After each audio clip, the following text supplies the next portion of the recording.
ওয়াহাবির পিছনে নামাজ পড়া যাবে এবং তাদের কাছে মেয়ে বিয়ে দেওয়া যাবে, তাদেরকে দেখলে সালাম দেওয়া যাবে, তারা মরলে জানাজায় যাওয়া যাবে।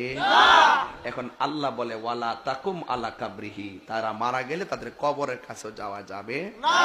আমি তো হিডারানা কইছি, আমনের গায়ে তো লাগার কথা না।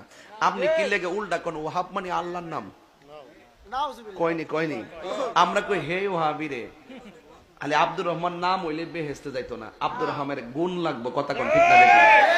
কথা কোন ঠিক কিনা বেটি? তো আপনারা রাগ করবেন, আমরা তো আপনারা কই না। যদি আপনারা নবীর বিরুদ্ধে কোন তৈলে আপনারই ওয়াহাবি, আপনার ওলির বিরুদ্ধে আপনি ওয়াহাবি সেতো লাইন না, ঠিক আছে? আপনি সেতলো তো মানুষ কইবই। আমরা লাগাতে একটা লোক আছে একটা ডাক দিলে হ্যাঁ সেতে যেতে গা, সেতে গেছে মানুষের বেশি করে রাখো। কথা কোন ঠিক না বেটি? তো ঠিক আছে, আপনারা যদি রাগ করেন তাহলে আমরা একটা নাম ফালা মনে, ওয়াহাবি ওয়া লাহাবি।